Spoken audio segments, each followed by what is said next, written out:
കൂടുതൽ വാർത്തകളും വീഡിയോകളും കാണാൻ ഈ ചാനൽ സബ്സ്ക്രൈബ് ചെയ്യുക.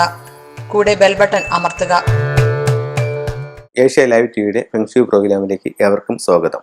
ഇന്ന് നമ്മൾ ഒരു രാജയോഗ തുല്യമായ ഒരു ബെഡ്റൂം എങ്ങനെയാണ് സെറ്റ് ചെയ്യുന്നതെന്നുള്ളതാണ് ഇന്ന് നമ്മൾ ഇവിടുത്തെ വിഷയം. പല വ്യക്തികൾക്കും ഫെങ്ഷുയിൽ പല കുവാ നമ്പറുകളുണ്ട്. അവരുടെ ഡേറ്റ് ഓഫ് ബർത്ത് അനുസരിച്ചിട്ടാണ് ഈ കുവാ നമ്പറുകൾ എടുക്കുന്നത്. അപ്പോൾ ഒരു വ്യക്തിയുടെ ബെഡ്റൂം നമ്മൾ സെറ്റ് ചെയ്യുമ്പോഴത്തേക്ക് ആദ്യം ആ വ്യക്തിയുടെ ഡേറ്റ് ഓഫ് ബർത്ത് എടുത്തതിന് ശേഷം ആ വ്യക്തിയുടെ കുവാ നമ്പർ എത്രയാണെന്നുള്ളത് കണ്ടുപിടിക്കണം. അപ്പോൾ ആ കുവാ നമ്പർ കണ്ടുപിടിക്കുമ്പോഴത്തേക്ക് ഓരോ കുവാ നമ്പറുകാർക്കും 4 ഭാഗ്യ ദിക്കുകളും 4 ദോഷ ദിക്കുകളും ഉണ്ട്. അപ്പോൾ ഇവരുടെ ഭാഗ്യ ദിക്കുകൾ ഏതാണെന്ന് മനസ്സിലാക്കിയതിന് ശേഷം ഇവരുടെ ഹെഡ് ഭാഗ്യ ദിക്കിലേക്ക് വരുന്ന രീതിയിൽ വേണം എപ്പോഴും തലവെച്ച് കിടക്കാനായിട്ട്. അപ്പോൾ അങ്ങനെ തലവെച്ച് കിടക്കുക.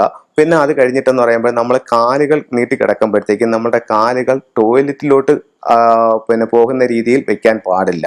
അതേ കണക്ക് തന്നെ നമ്മൾ ബെഡ്റൂമിൽ ടോയ്ലറ്റ് കൂടി ഉള്ള അറ്റാച്ച്ഡ് ആയിട്ടുള്ള ബെഡ്റൂമുകളിൽ ടോയ്ലറ്റിന്റെ ഭിത്തിയുമായിട്ട് നമ്മൾ ഷെയർ ചേർന്ന് കിടക്കാനായിട്ട് പാടില്ല. അങ്ങനെ ഉണ്ടെങ്കിൽ ഭിത്തിയിൽ നിന്നും അല്പം മാറ്റിയിട്ടിട്ട് വേണം കട്ടിൽ ഇട്ടിട്ട് വേണം കിടക്കാൻ.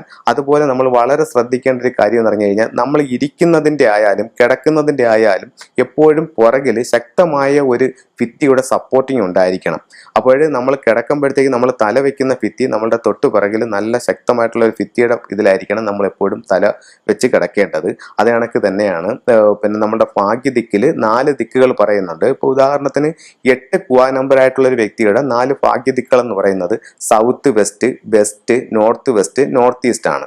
അപ്പോൾ ആദ്യം ഒന്നാമത്തെ ദിക്കായ സൗത്ത് വെസ്റ്റിലേക്ക് തലവെക്കാൻ പറ്റുമോ എന്നുള്ളത് നോക്കുക. അതല്ലെങ്കിൽ അതാണ് എല്ലാ സൗഭാഗ്യങ്ങളും കൊണ്ടുതരുന്ന ഒന്നാമത്തെ ദിക്ക്. അതല്ലെങ്കിൽ 4ാമത്തെ ദിക്ക് ഏതാണെന്ന് നോക്കിയിട്ട് ആ ദിക്കിലോട്ട് തലവെക്കാൻ പറ്റുമെന്ന് നോക്കുക.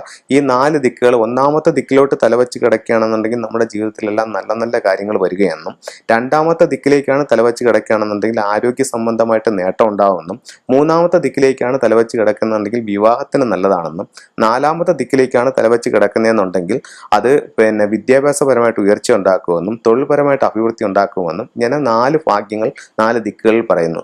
അതേസമയം നമ്മുടെ ദോഷപ്പെട്ട ദിക്കിലാണ് നമ്മൾ തലവെച്ച് കിടക്കുന്നതെന്നുണ്ടെങ്കിൽ, ഇപ്പോൾ ഉദാഹരണത്തിന് 8 കുവാ നമ്പർ ആയിട്ടുള്ള ഒരു വ്യക്തിക്ക് south, north, east, south east ഈ 4 ദിക്കും ദോഷ ദിക്കുകളാണ്. അപ്പോൾ ഈ ദോഷ ദിക്കിലോട്ടാണ് നമ്മൾ തലവെച്ച് കിടക്കുകയാണെന്നുണ്ടെങ്കിൽ കൂടുതൽ പ്രശ്നങ്ങളായിരിക്കും നമ്മുടെ ജീവിതത്തിലേക്ക് വരുന്നത്. അപ്പോൾ നമ്മളുടെ കുവാ നമ്പർ ഏതെന്ന് ആദ്യം മനസ്സിലാക്കുക.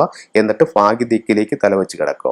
അത് കഴിഞ്ഞിട്ട് യാതൊരു കാരണവശാലും നമ്മൾ കിടക്കുമ്പോൾ വാതിലിന്റെ നേരെയോ ടോയ്ലറ്റിന്റെ നേരെയോ നമ്മുടെ കാല് വരുവാൻ പാടുള്ളതല്ല. അതുപോലെ തന്നെ മറ്റൊരു കാര്യം പറയാനുള്ളതെന്ന് പറഞ്ഞു കഴിഞ്ഞാൽ യാതൊരു കാരണവശാലും ബെഡ്റൂമിൽ ജലധാരയോ അക്വേറിയമോ ജലത്തിന്റെ ചിത്രങ്ങളോ ഒന്നും യാതൊരു കാരണവശാലും വെക്കാൻ പാടുള്ളതല്ല. പിന്നെ കണ്ണാടി ബെഡ്റൂമിൽ നിന്നും ഒഴിവാക്കുക. യാതൊരു കാരണവശാലും കിടക്കുന്നത് കണ്ണാടിയിൽ കൂടെ കാണുന്നത് തീരെ നല്ലതല്ല.